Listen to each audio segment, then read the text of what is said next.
Dear students, this is Praveen Kumar Garwal from Management Department welcomes you in my today's lecture of Managerial Economics. In today's lecture, we will discuss upon the third method of measuring price elasticity of demand और ये third method है that is known as the total outlay और total expenditure method.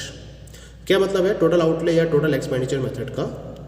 जब हम इस particular method की बात करते हैं तो इस पर्टिकुलर मेथड में इलास्टिसिटी ऑफ डिमांड को मेजर करने के लिए हमें ये पता करना होता है कि जो टोटल एक्सपेंडिचर में चेंज हो रहा है वो कितना हो रहा है और किस डायरेक्शन में हो रहा है। और ये जो टोटल एक्सपेंडिचर में चेंज हो रहा है वो किसकी वजह से हो रहा है? कमोडिटी के प्राइस में चेंज की वजह से।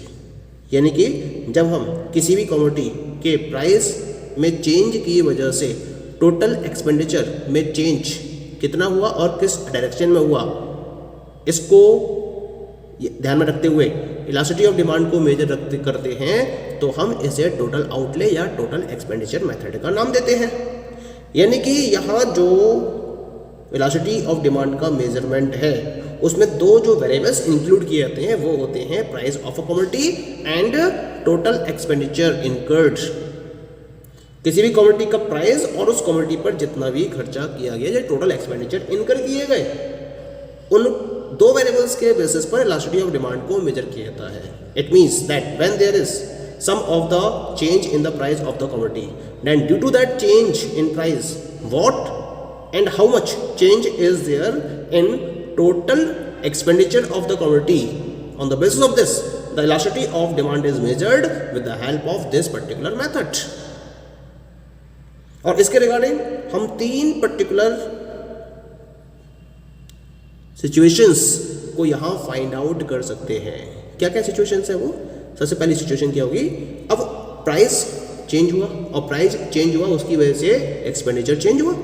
अब जो आपके पास नया एक्सपेंडिचर आया होगा प्राइस में चेंज होने के बाद, उसमें तीन कंडीशन बनेंगी। या तो वो जो एक्सपेंडिचर होगा, वो जो नया एक्सपेंडिचर होगा वो इनिशियल एक्सपेंडिचर के बराबर होगा, या फिर उससे ज़्यादा होगा, या फिर उससे कम होगा। ये तीन तो सिचुएशन बनेगी। तो इन तीन सिचुएशन को हम अलग अलग वे में डिफाइन कर सकते हैं और उसके बेसिस पर हम इलास्टिसिटी ऑफ डिमांड को प्रॉपर्ली मेजर कर सकते हैं। कैसे? पहली सिचुएशन की बात करते हैं। When there is a rise और fall in the price of the commodity, commodity के प्राइस में राइज हुआ या फिर फॉल हुआ, लेकिन जो टोटल एक्सपेंडिचर है उसमें कोई भी चेंज नहीं हुआ। यानी कि प्राइस के राइज और फॉल होने के बाद जो आपको नया एक्सपेंडिचर मिला वो पुराने एक्सपेंडिचर यानी कि इनिशियल एक्सपेंडिचर के बिल्कुल एग्जैक्टली इक्वल है, कोई भी चेंज नहीं है। तो इस केस में जो ईडी की वैल्यू होगी या फिर ईपी की वैल्यू होगी that will be equal to 1 और इसे हम बोलेंगे यूनिटरी प्राइस इलास्टिक डिमांड। ये हो गया पहला केस। ठीक है, अब हम बात करते हैं सेकंड केस की। सेकंड केस क्या है?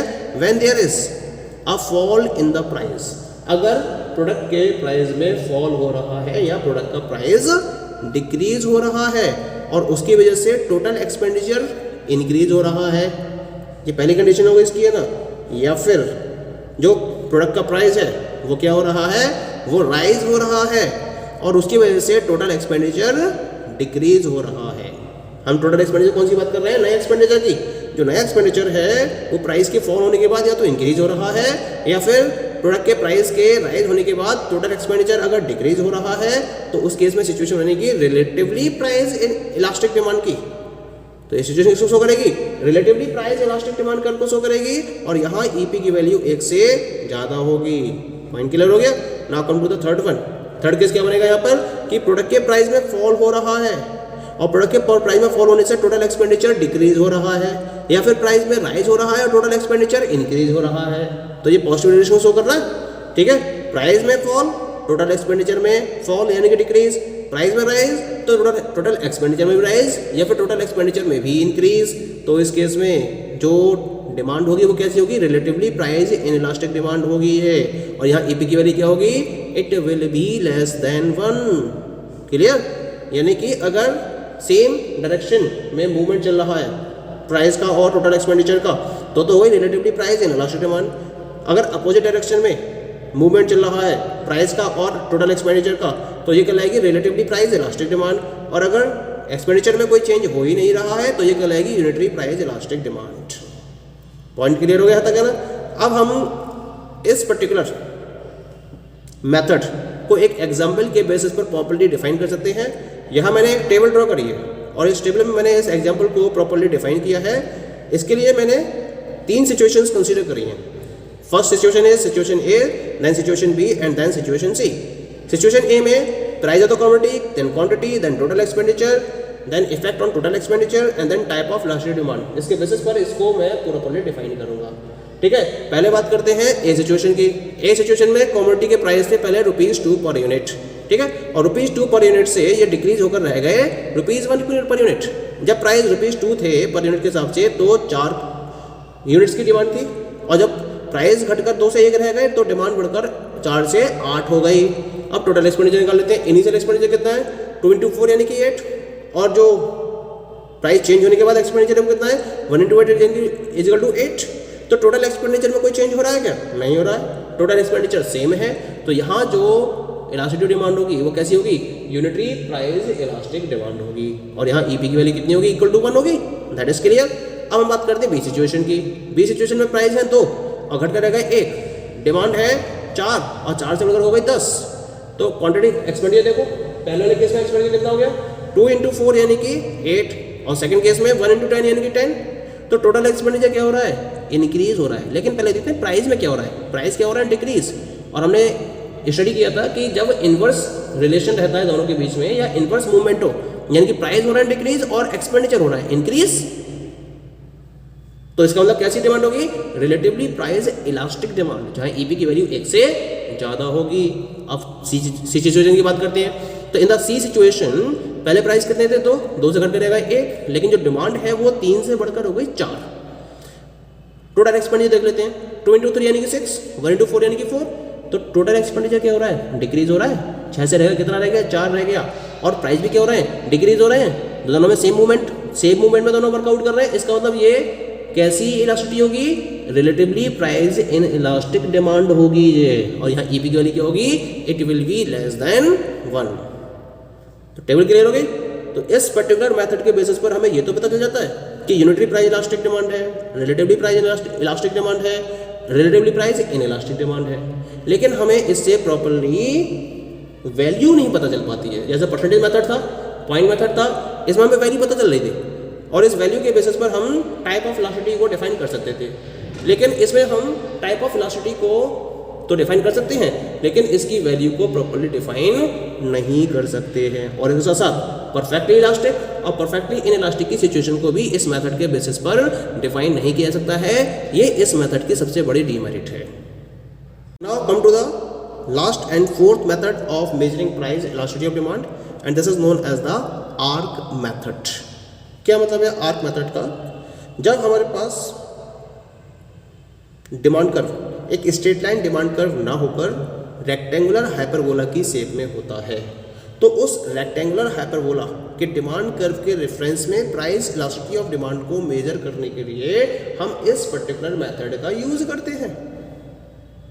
क्योंकि जो रेक्टेंगुलर हाइपरबोला होगा उसके रिगार्डिंग हमें एक आर्क मिलेगी, और उस आर्क के रेफरेंस में ही मुझे क्या करना होता है? इलास्टिसिटी ऑफ डिमांड को प्रॉपर्ली मेजर करना होता है।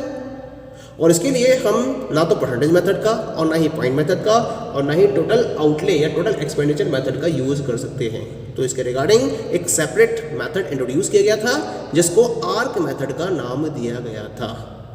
ठीक है, तो इसको समझने के लिए मैंने क्या कर रखा है, यहाँ पर मैंने एक डायग्राम नोट कर रखा है।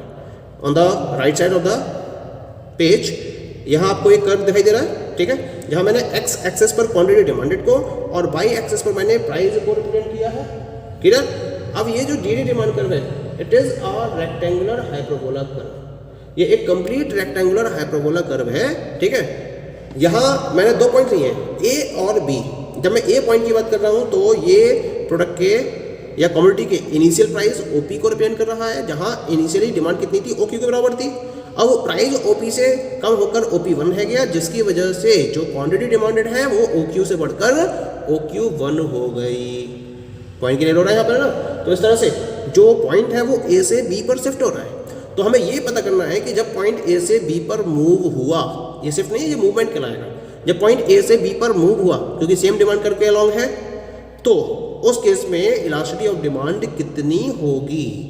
हमें अगर इसे मेजर करना है तो इस मेथड का यूज़ किस तरीके से करेंगे। तो इसके लिए हम सपोज कर लेते हैं कि जो इनिशियल प्राइस था कमोडिटी का वो ओपी के इक्वल है, जिसे मैंने स्मॉल पी से रिप्रेजेंट किया है। इनिशियल क्वांटिटी डिमांडेड ओक्यू के बराबर है, जिसे मैंने स्मॉल क्यू से रिप्रेजेंट किया है। न्यू प्राइस इसका ओपी1 के बराबर है, जिसे मैंने स्मॉल पी1 से रिप्रेजेंट किया है। और जो न्यू क्वांटिटी डिमांडेड है वो ओक्यू1 है, जिसे मैंने क्यू1 से रिप्रेजेंट किया है।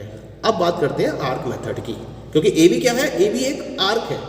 और अगर ए बी आर्क के करस्पॉन्डिंग मुझे प्राइस इलास्टिसिटी को मेजर करना है तो इसके लिए एक प्रॉपर फॉर्मूला यूज किया जाता है।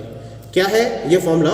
The formula is price elasticity is equal to change in quantity demanded upon new quantity plus initial quantity upon change in price, फिर इसके भी अपॉन में new price plus initial price. ये formula इसके अंदर अडॉप्ट किया जाता है। अब इसको हम मैथमेटिकल वे में कन्वर्ट कर लेते हैं। चेंज इन क्वांटिटी डिमांडेड क्या लिखेंगे इसको हम? Q1 डिफरेंस Q, क्योंकि चेंज का मतलब है new quantity minus initial quantity, और न्यू क्वांटिटी कितनी है Q1 के बराबर, और इनिशियल क्वांटिटी कितनी है Q के बराबर। तो इसलिए लिखूंगा मैं Q1 difference upon Q, Q1 difference Q लिखेंगे इसे हम, अपॉन में new quantity Q1 initial quantity Q, तो Q1 प्लस Q हो गया। इसके अपॉन में change in price, change in price का मतलब होगा new price minus initial price. New price कितना है आपके पास P1, और इनिशियल प्राइस कितना है P, तो P1 डिफरेंस P अपॉन में क्या हो जाएगा, P1 प्लस P हो जाएगा इसका, क्योंकि new price plus initial price, तो ये P1 प्लस P को रिप्रेजेंट करेगा। It's okay. Now come to the next equal to. अब जब हम Q1 डिफरेंस Q और P1 डिफरेंस P की बात करेंगे तो एक का साइन तो पॉजिटिव रहेगा और एक का साइन नेगेटिव होगा, क्योंकि एक वैल्यू बढ़ रही है और एक वैल्यू घट रही है। तो जो बढ़ रही है उसका साइन तो पॉजिटिव हो जाएगा, और जो घट रही है उसका साइन नेगेटिव हो जाएगा, जिसकी वजह से फॉर्मूले में एक नेगेटिव साइन का इंट्रोडक्शन हो जाएगा। तो यहाँ मैं फॉर्मूले को लिखूंगा माइनस।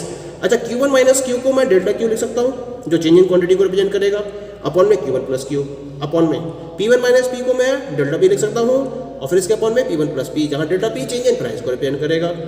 अब क्या करना है, इसे ऊपर ले जाना है, और जब इसे ऊपर ले जाएंगे delta P upon P1 plus P को, तो फॉर्मूला हमारा कुछ इस तरह से आएगा, EP is equal to minus delta Q upon delta P into P1 plus P upon Q1 plus Q। तो हमारे पास ये प्राइस इलास्टिसिटी ऑफ डिमांड को मेजर करने का फॉर्मूला जाता है with the help of the arc method. तो आर्क मेथड के अकॉर्डिंग हम इस प्रॉपर फॉर्मूले का यूज करेंगे और इसके हेल्प से प्राइस इलास्टिसिटी ऑफ डिमांड को प्रॉपर्ली मेजर कर सकते हैं। ठीक है, और फॉर्मूला क्या है, मैं रिपीट करता हूँ फॉर्मूले को एक बार फिर से। EP is equal to minus delta Q upon delta P into P1 plus P upon Q1 plus Q। और इस फॉर्मूले के बेसिस पर हम प्राइस इलास्टिसिटी ऑफ डिमांड को प्रॉपर्ली मेजर कर सकते हैं। यहाँ मैंने जो नेगेटिव साइन इंट्रोड्यूस किया है वो क्या शो करता है, it is representing the inverse relation between price and quantity demanded. जो दो वेरिएबल्स की बात कर रहे हैं हम, प्राइस और क्वांटिटी डिमांडेड की, वहाँ इनके इनवर्स रिलेशन को नेगेटिव साइन के बेसिस पर रिप्रेजेंट किया जाता है। फाइन, क्लियर हो गया। अब हम इसके बेसिस पर EP की वैल्यू को प्रॉपर्ली कैलकुलेट कर सकते हैं और उसके बेसिस पर बता सकते हैं कि किस टाइप की इलास्टिसिटी ऑफ डिमांड होगी। फॉर एग्जांपल, अगर EP की वैल्यू आती है इनफाइनाइट, इसे सॉल्व करने के बाद, तो इसका मतलब कौन सी इलास्टिसिटी होगी, परफेक्टली प्राइस इलास्टिक डिमांड। अगर EP इज इक्वल टू 0 है, then it will be perfectly price inelastic demand. Clear. अगर EP की वैल्यू इक्वल टू 1 है तो ये जाएगा यूनिटरी प्राइस इलास्टिक डिमांड। अगर EP की वैल्यू 1 से ज़्यादा है तो ये जाएगा रिलेटिवली प्राइस इलास्टिक डिमांड, और अगर EP की वैल्यू 1 से कम है तो ये जाएगा relatively price inelastic demand. तो इस तरीके से हम इस फॉर्मूले का यूज़ करते हुए डिफरेंट टाइप की इलास्टिसिटी ऑफ डिमांड को प्रॉपर मेजर कर सकते हैं और उसके नेचर को भी डिफाइन कर सकते हैं। Thank you.